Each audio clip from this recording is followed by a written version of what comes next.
Hello, everyone. Welcome back to another Canadian Immigration Live Q&A.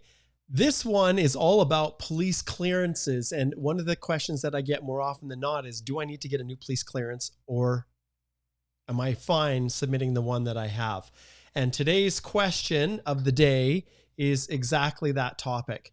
So the question was, and this is from Mike. So thanks, Mike, for submitting this question. It was the one that was victorious.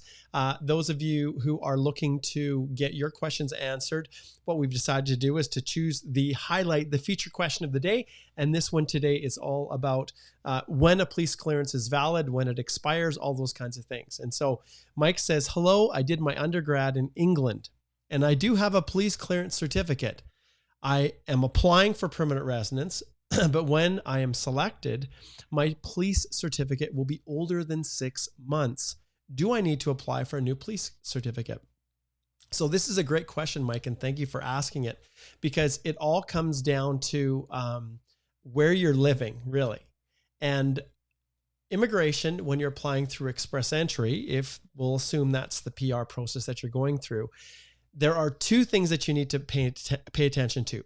Police clearance certificates that you've obtained for countries where you live do indeed expire after 6 months. So if you're getting ready and you have received an invitation to apply and you're getting ready to file your electronic application for permanent residence for Express Entry, for instance, if that police clearance certificate for where you are currently living is older than 6 months, then absolutely you need to get a new one before you submit. If in your situation here, you're not in England and you obtained it previously, as long as that police clearance certificate was obtained after you left, so you haven't set foot in that country, then the police clearance certificate is still valid. Think of it this way. If you have obtained a police clearance certificate for a country that you're not currently in, but you were previously, you've never ever been back there since it was obtained. Is there a likelihood that you've committed a crime in that country? No. And so that's why immigration, IRCC, does not put an expiry date on older police clearance certificates that were obtained after you had left that country. So if, in fact, Mike here is in England, and by the time he gets his invitation to apply, his police certificate for England will be older than 6 months, then absolutely he needs to get a new one. And sometimes people will get them a day before they leave. And then they'll say, hey, are they still valid? If you had even spent 1 day after that police clearance certificate was issued in that country, then I treat it as if you have to get a new one. And that way you don't run into those problems. All right. So Mike, thank you so much for this great question. Police clearance certificates, you can find more information on them right here on the IRCC website. And we'll put a link right in the description of this video. But you can see here, when it comes to police clearance certificates, any country where you have lived for more than 6 months, and for the purposes of Express Entry, after the age of 18, and you can see in a row during the last 10 years, triggers the requirement for a police clearance certificate. Now, I've seen immigration come back and ask for police clearance certificates all the way back to when a person was 18 years of age, even longer than 10 years. And they always reserve the right to do that, right? They have the ability to do that. But for the purposes of immigration, any time period before you turned 18 years of age, you're considered to be a minor, and therefore any criminality that occurred when you were a minor, generally speaking, doesn't affect your eligibility for the purposes of permanent residence in Canada. So you can see every country you or a family member stayed in during the last 10 years for 6 months or more in a row, you are going to need to provide that police certificate. And in the case of Mike here, if he lives in England and his PCC is older than 6 months, then he needs to get a new one. If the PCC was issued after he left England, then that police clearance certificate is still valid. And even then, some police clearance certificates have their own expiry dates. Immigration doesn't pay attention to that. So follow those rules and you will be good to go. Remember, police clearance certificates, when you're uploading them, need to be color. They need to be submitted in color. And if there needs to be a translation, then follow the rules for translations. All right. So great question, Mike. Shout out to you, my friend. I'm really, really delighted that your question was chosen. Now, for those of you who have questions that you would like to submit to be selected for next, well, I guess it would be 2 weeks from today, you can continually put those in, and there's a link in the description. And I'm just going to pull this up. I'm going to have Igor send me the link. Okay, and then I will pull that up for you guys. So there should be in the link below a place where you can click on it. And let me just see if I can pull it up on my own screen for the live. You will see that now the Q&As that we have are first driven by a specific question. And if I share my screen with you here, you'll see right here, and Alicia's tomorrow, do I have to claim all the work experience in Express Entry? And so Alicia and I are going to address that tomorrow in the live. All right. So what I'm going to do is I'm just going to pull up here the link. And this is where you go to the Canadian Immigration Institute. And the link is in the description below. And if you have a question that you would like to submit for contention to be the theme question for the videos or lives here, all you have to do is go to this link, fill in the information, and submit your question. Okay. And then we're going to pull the questions now from, well, one of the areas is the poll that Igor is putting together. And I'm not sure, Igor, if you have that up yet. Let's pause this. Okay. So you will see here at the top of the chat, Igor is putting together right now as we speak a poll, and we are going to take your votes, everybody, as to which question I should answer in my next Q&A next Wednesday. So you can submit your questions, and then people will give them the ability to vote. And you can see here, we've got the link right here. And so you can click right in the chat if you see it.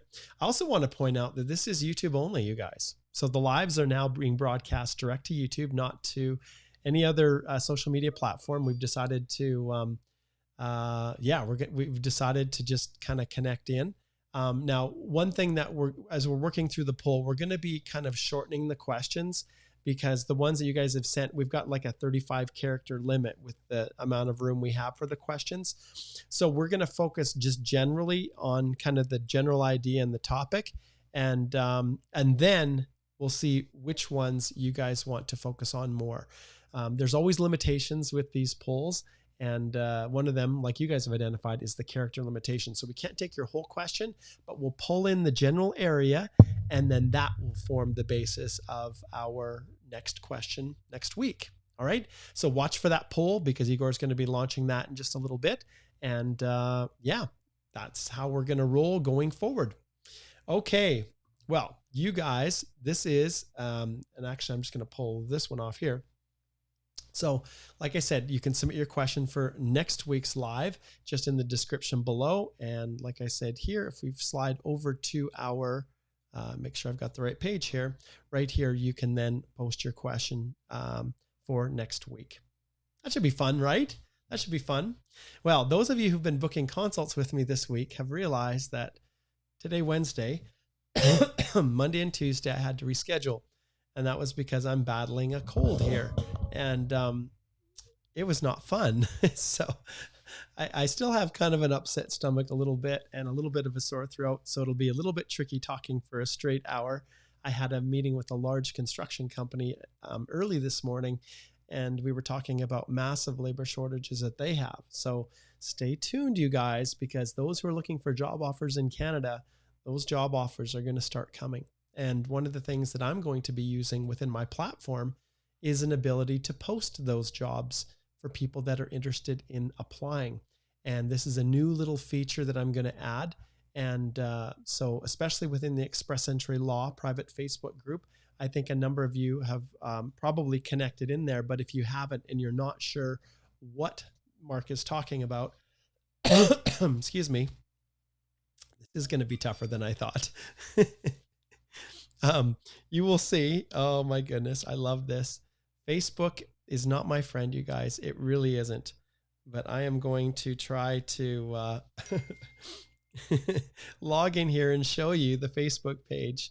The Express Entry Law, if you guys are not familiar with it. Okay, it's asking me for my code here. Oh boy. Okay. Cedric is over here connecting in himself, and he's been managing it and is interacting with people. And it's all about express entry. And if those of you who have been following me for a long time are probably familiar with the fact that all of this really got started on the Express Entry Law private Facebook group. And when we created that group, it was just a wonderful, wonderful place initially to get started. And then over time, Facebook became less and less my friend. Let me slide over here and I'll show you guys here. And so you can see this Express Entry Law private Facebook group page here. They've kind of changed it a little bit here. And I know my views are, my view is a little bit different than you maybe, but this page right here, the Express Entry Law, excuse me, group has over 125,000 people in it. And yeah, Cedric is now kind of leading the charge, and he's going on and he's posting his lives and basically going in and trying to answer questions and things.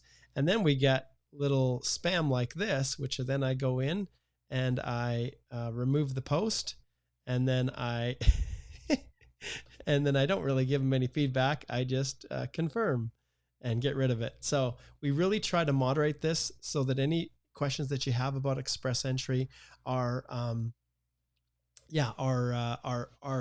just focused right on this, and there isn't a lot of spam.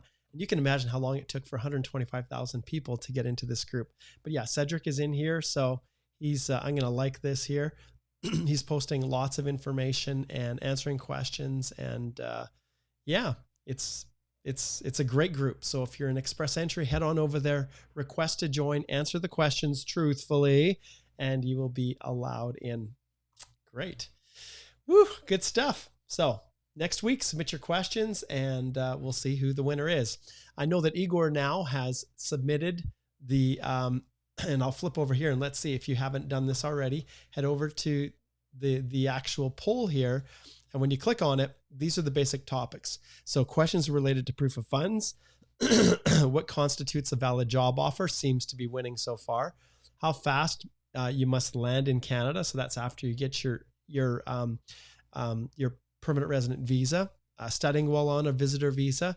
And so these are the top questions that you're voting for. And the winner will be the topic that I cover right at the beginning of the next live. Great. Thanks so much, Igor, for posting that. All right. So I want to give a shout out. So we've got Axel who is here. Great to see you, Axel. We'll get this lined up properly here so it fits on our screen. Okay. We've got Axel, and Spidey is back in Canada now. That's awesome, Spider-Man. It is great summertime, isn't it? It's awesome. It is so, so awesome.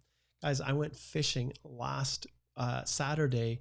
I was still feeling a little bit sick, but no one is around. I was back out in the deep, deep mountain streams, and it was just a wonderful, wonderful time. There's nothing that I love more. I'll be honest, you guys, nothing that I love more than going and into Waterton and fishing in those high mountain streams. And yeah, I wonder if I can just share one little thing with you. I'm going to share. I used to do this all the time. Let me pull this up here and I'll show you. Let's see if this works. So there is, so that's a photo. I want to play it as a video here, and I want to share this beautiful, beautiful view. Okay, I'll just pull the picture up. So there you can see here, guys. Okay, here we go. So you can see this is the little stream that I fished in, and it's a deep, deep canyon. So you can see the water flowing through there, and just a beautiful, beautiful area. Let me share another view here. So here's another view, and you can see it was just a beautiful day, and the water is just so clear, and there's these beautiful little brook trout and rainbow trout in there. And I absolutely love, love, love fishing in this little Cameron Creek.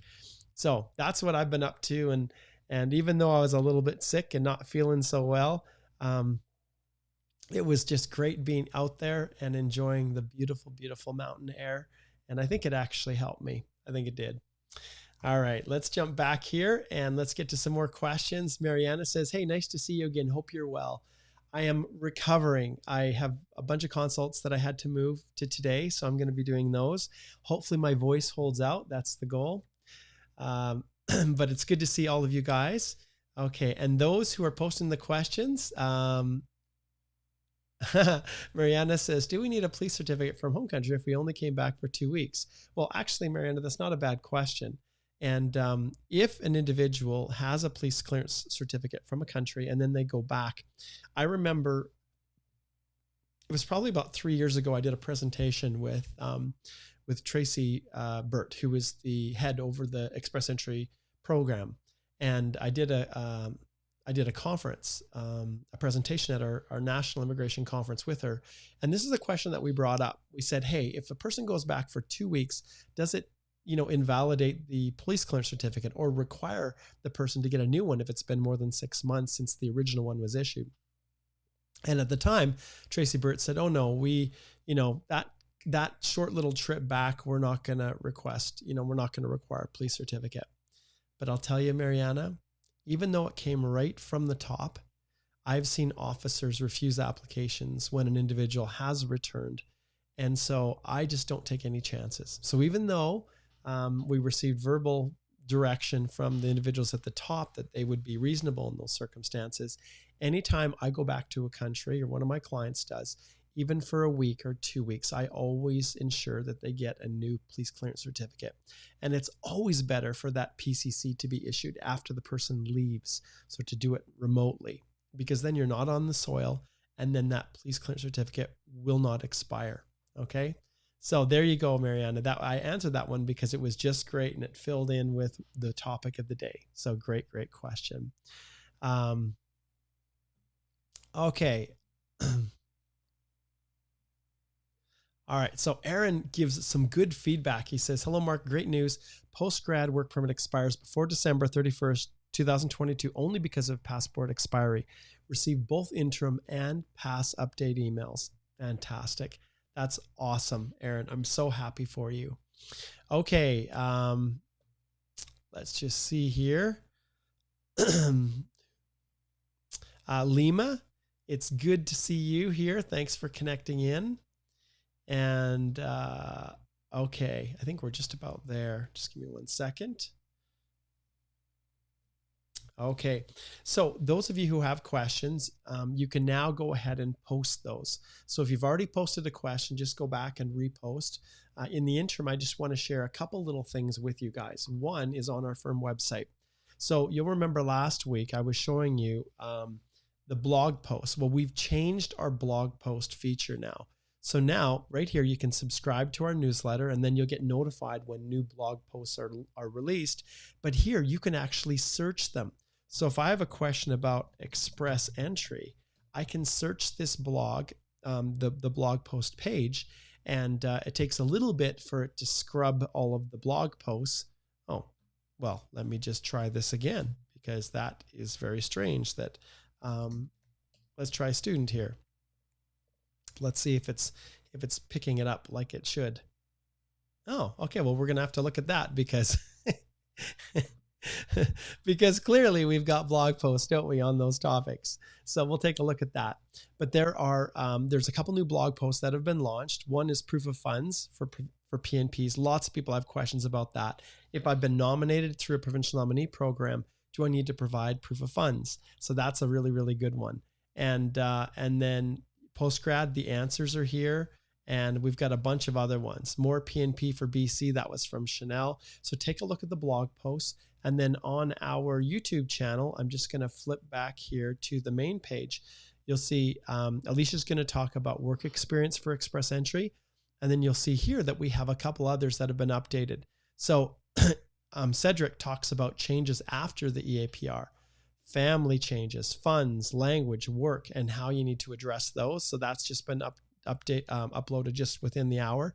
And then Chanel and Cedric both did a special live 2 days ago on this new 2021 tier system. So you guys want to absolutely check that out because the world is changing as of November and you do not want to be left in the dust. All right. Okay. So Igor said he just checked the search feature. So there must be something goofy on my end with it.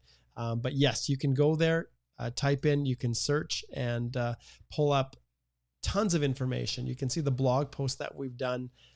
We've done a ton of blog posts, and there's even older ones that you can check out. And usually the blog post is, a lot of times you'll see a corresponding video that associates with it. Okay, let's jump on. And those of you who are tuned in, you can go ahead and post your questions. Remember to put a Q in front of them. And if we go back to our YouTube channel here, let's see how the poll is doing.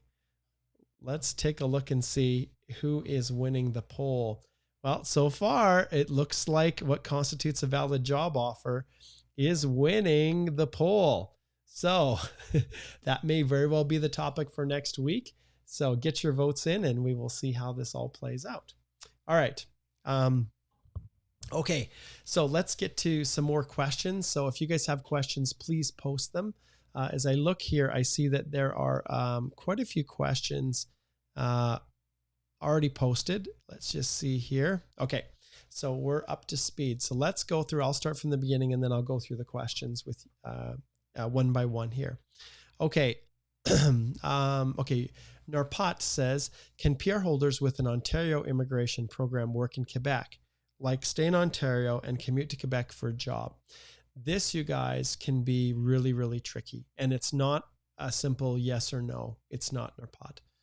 I would need to understand a whole lot more about that to give you advice on it. So if a person has a work permit for the Ontario immigration program, the OINP, and they are still waiting for the permanent resident application to be processed, you have to be really, really careful. It depends on the type of program. And, but yeah, you have to reside and you have to show an intention to reside in Ontario. That's part of the process. But ultimately, whether or not you can work and commute to Quebec, it's a very, very volatile situation. And you never want to put yourself in a position where Ontario or IRCC determines that you are not meeting basically the requirement for you to demonstrate an intention to reside in Ontario. The only thing I can recommend is that if I click on this one here, that you book a consult and we can sort that one out. Okay, let's see what's next here. This question is from Harpreet. Harpreet says, any idea when IRCC will start working on new public policy work permit applications? When can we expect our work permits? Postgrad expired in February 22 and applied under the new policy August the 16th. So Harpreet, these applications are you can't expect these to be processed quickly. I personally don't expect them to be processed much faster than the current processing times. And if you look at the processing times, and any of you can pull this right up on your own computer at any time, just go IRCC, processing times, and when you pull it up, we'll take a look at the work permits. They haven't distinguished in any way from any of the other work permit processing.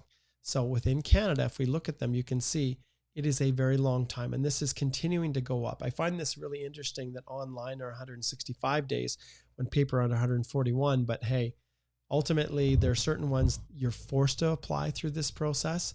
And except for, you're extending a post-grad work permit, then often they want these via paper.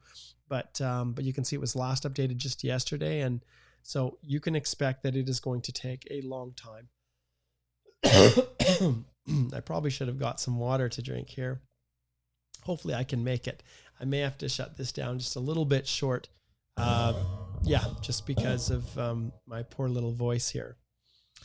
Okay, Axel says, FSW Outland, my principal knock is A with 1 year experience, and I have before another 2 years in knock B job, and I intend to update and claim points for it. Okay, well, you can. I'm not sure, Axel, if there's another question here that you have. Let's see. It's that good or bad idea? Okay, well, remember, any work experience outside of Canada, really, once you hit about 3 years, you're not getting any more comprehensive ranking system points. But for some people under the federal skilled worker program, there's the selection criteria, which does grant points for up to 6 years of foreign work experience. Ultimately, if you're an outlander, you have to demonstrate, at least to get into the pool, 1 year of continuous full-time skilled paid work experience in the same knock. That's the minimum. If you can meet the federal skilled worker program eligibility, to get into the pool with just 1 year, then that's all you need. And then when it comes to the CRS scoring within the pool for express entry, they can then pull those other 2 years from a different knock. So that's typically the advice that I give. It's right in the course. So the express entry course that I have, I always plug that because the Canadian Immigration Institute is the sponsor of everything that we're doing here. And in my express entry course, which I think we've got it, the next spousal is in October. And the next, let's see, I'm trying to remember, postgrad is going live. And then September the 19th is the next express entry. So you can go in and you can actually subscribe right now. All right. Okay. So let's keep zipping through here and let's get to some other questions, and don't hesitate to post, you guys. So I think we've got a few questions that have been posted. Let's see. Let's see who's next. Next is,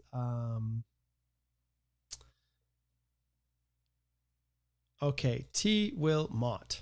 What proof is required for a job where you received commission rather than an actual salary?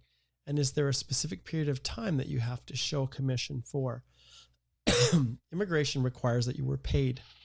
And so when it comes to commission, some of the big issues that you face is whether or not they are willing to count the work that you've done as being 30 hours at a minimum for full-time of paid, skilled,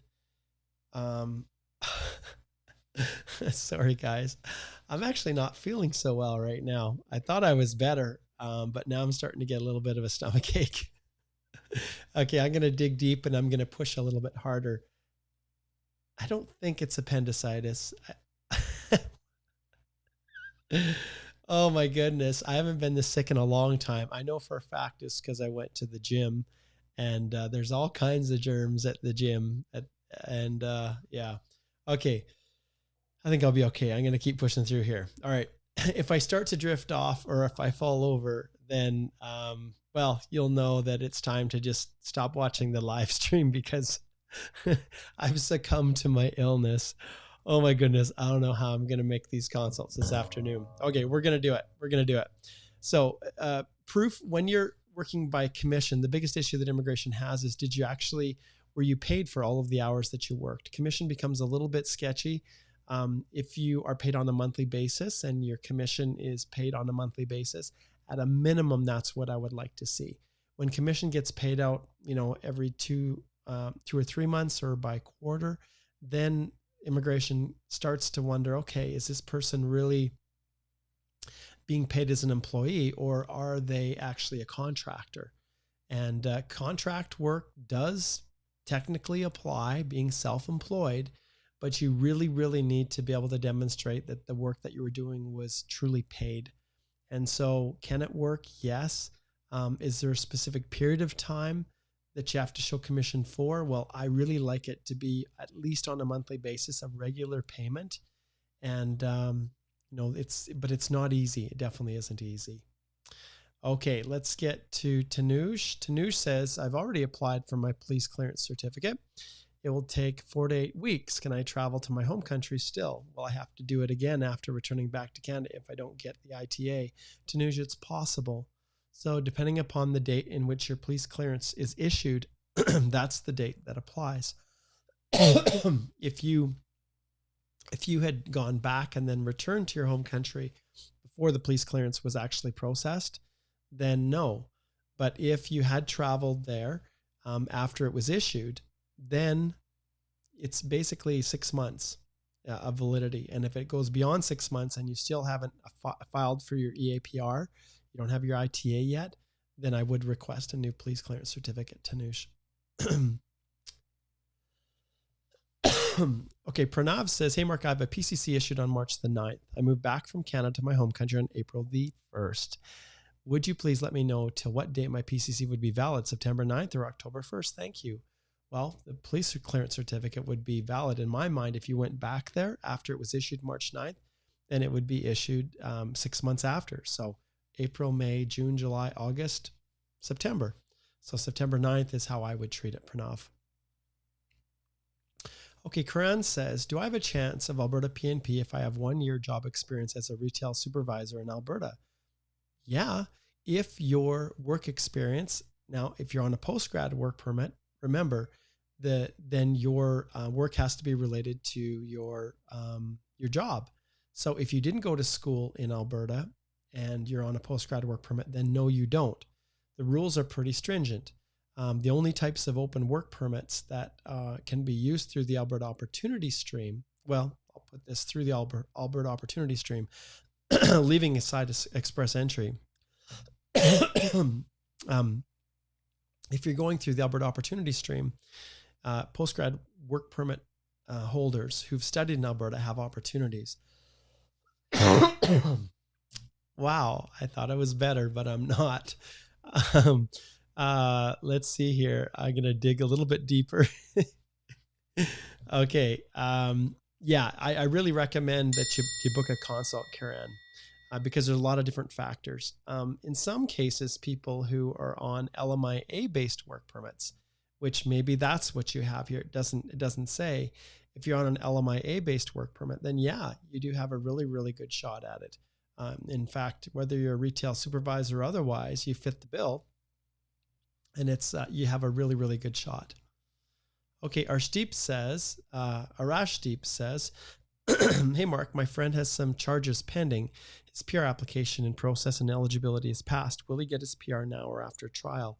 He has an obligation to notify IRCC so that they know what's happening. If he is convicted, then he's not going to get permanent residence. Well, it depends upon the conviction, right? So this is one that's definitely, yeah, a triangle. If charges are pending and IRCC is aware of it, they won't land him. And if you don't say anything about it, you have to notify them. On the passport request letter, it asks about changes of conditions, including family or criminal convictions. And so he has an obligation to notify them.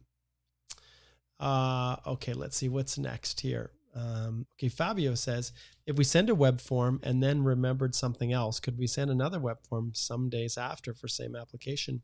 Sure, Fabio. There's no restrictions. The TR to PR pathway, they really tried to restrict people sending anything in through that program, which I thought was kind of cruel. But through other ones, whether it was through the PR portal or through Express Entry, yeah, there's no restrictions. Okay. Umair says, I'm waiting for restoration of study permit and a postgrad work permit. Good luck with that, Umair. Okay, let's see what's next. Mariana says, do language scores get locked in once one sends an Eapr? If my language score expires while they are processing my application, do I need to redo it? So let's take a look back here. And if you go to the YouTube channel, I'm going to back up here. You will see right here, I want you to go and watch Cedric's video. Changes after Eapr, family, funds, language, work. That's the one that you want to watch. And yeah, so go, Igor. Cedric will answer that right in the beginning, and you can see he's pulled up the ministerial instructions. And definitely, I encourage you to go take a look at that. So, do language scores get locked in once one sends the Eapr? Yes, they do. Is the short answer. But watch Cedric's video. Okay, Teely says I have a work visa outside Canada. Okay, expires March of 2023, I think, and we'll get postgrad at the border. Do you think it's best I come to Canada even though I may not get 1 year Canadian work experience, or stay home and do my apologies, everyone. Express Entry Profile, CRS 482. That's what I recommend, Teely. Book a consult so that we can sort that one out. There's too many variables at play there to really be able to give you advice in the live stream today. Jake says, can one hold a student and work permit at the same time? Eligible for both and already have a study, will be applying for a spousal open work permit. So the interesting thing, if you're a full-time student and you're studying full-time, that can invalidate the work experience that you gain on an open work permit, whether it's a spousal open work permit or otherwise. So I recommend that you just kind of be careful with that.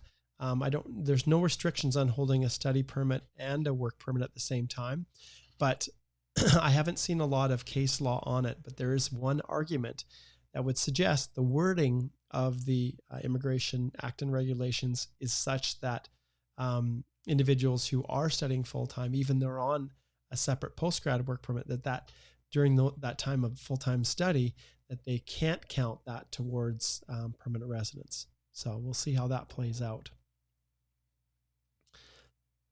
Okay, Va says, thinking of changing my profile to unaccompanied to boost my score to 492 and adding spouse after PPR. Is that okay? Yes. But the thing is, you can't add your spouse after the passport request. You can't say, now I want to add them, because they will go back and they'll reassess all of your score. And if it's lower than the score that was necessary to get the ITA in the beginning, your whole application can be refused. If you choose to list a spouse as unaccompanying, when you submit your EAPR, then at that stage, you have to go through all the way through that whole process and then sponsor them through the spousal program after you become a permanent resident. Slide over and book a consult, my friend, and we can kind of logistically go through this. Oh, yes, T. Lee says some garlic and lemon and ginger tea will be the best remedy. All the best. Thank you, T. Lee. I will definitely do that. Now, the question I have for you with garlic, like, what do you do with it? So garlic and lemon, do you like squeeze the garlic into your ginger tea, or what do you do? I guess at this stage, I'm open for all suggestions. I've had this cold for over a week now, and I have not been able to shake it. And I tested negative for COVID, so I don't think that I have it. But yeah, I'm getting some weird pains in my stomach. The bottom says, please take off, Mark. Health first. You're right. It is health first. We're just about through this, though. Okay. Okay. Va says, assuming you get nominated through a PNP, but decide to land and reside in a different province, any future challenges with that? Heck yes. I would never, ever advise that. In fact, from a moral and ethical standpoint, and you guys know how I am all about just being as ethical as I possibly can. If a province has enough faith in you to give you a nomination, I would expect in every single case that people would go there, move there, establish themselves there, and do their very, very best to make that province better. The reason that the PNP had faith in you was because they hoped that you would come, bring your skills and your talents and your gifts and your abilities and make that province better.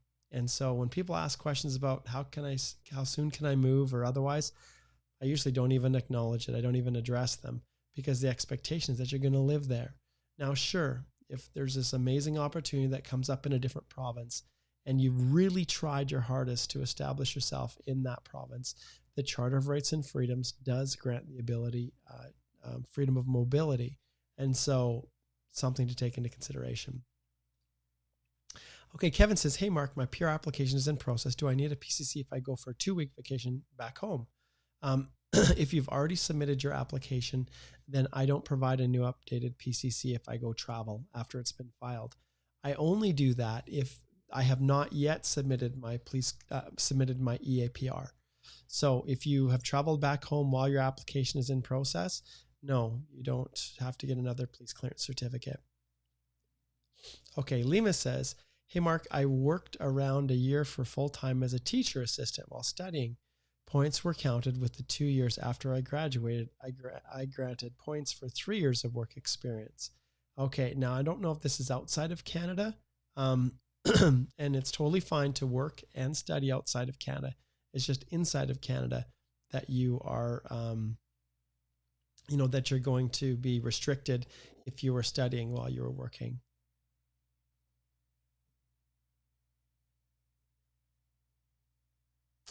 Okay, Umair's got a long question here. Restoration stage of a study permit and postgrad. Applied almost 201 days, and since then, no update. Raised web forms, phoned IRCC. I can't travel. Can I reapply outside Canada? Umair, I would strongly recommend that you book a consult so that we can sort that out. I can't give you advice on that. Yeah, I really can't. Okay. Awesome. a past alumnus of I think it was the Express Entry course, or was it the spousal sponsorship? Buen dia to you as well.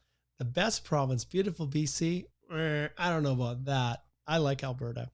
Any other PNP other than BC and Alberta counting co-op work experience? They don't detail this, and it is really hard to get an answer from some provinces. Yeah, I can't answer that. I don't file, numerous applications to all the other provinces. So just like you, that's one that only is obtained through reaching out directly to the PNP, and that's usually what I do. Okay. Ken June says, hey, Mark, based on the immigration level plan, 2022, there are still a huge amount of vacancies for express entry apart from PAP. Do you think there will be a massive draw to achieve the goal they set? Now, remember that the invitations that are extended this year don't factor into these levels planning, because often it's established for the following year. And so when you're factoring this in, take that into consideration. But hey, we'll see come September what the minister does. Maybe they will start to expand and open things up. Okay.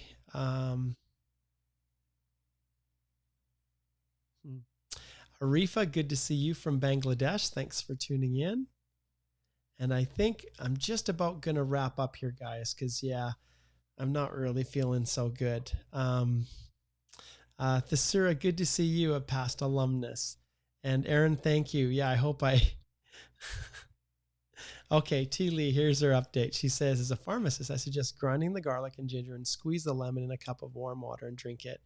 You can make this throughout the day. By day 2, you'll feel better, guaranteed. Awesome. Thank you so much. Okay, and Andy, good to see you. Thanks for connecting in.